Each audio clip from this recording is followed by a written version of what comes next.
খুবই খারাপ একটা খবর, আবার কারো কারো ক্ষেত্রে একটা ভালো খবর দিতে চলেছি।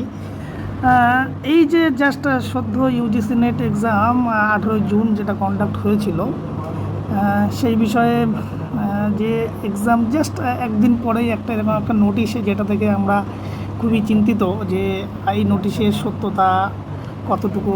কিন্তু এই এখন ইতিমধ্যে হয়তো তোমরা জেনে গেছো এই নোটিশের আদৌ সত্যতা কতটা। নোটিশটা পুরোপুরি সত্য এবং সেখানে পরিষ্কার লেখা আছে ক্যান্সেলেশন, যে নোটিশটা তোমরা দেখতে পাচ্ছ এখানে পরিষ্কার লেখা আছে cancellation of UGC net June 2004 examination. I hope তোমরা অনেকেই পরীক্ষা দিয়েছিলে এবং আশা করেছিলে কোয়ালিফাই করবে। যাই হোক, সেখান থেকে তবুও কিছু গাফিলতি এনটিএ নেট যেভাবে নিয়েছিল সেখান থেকে কিছু গাফিলতি থাকায় এবং সেগুলো ধরা পড়ায় এই নেটটা ক্যান্সেলেশন হয়েছে। পরবর্তীতে কবে ডেট দিয়ে জানানো হবে সেটা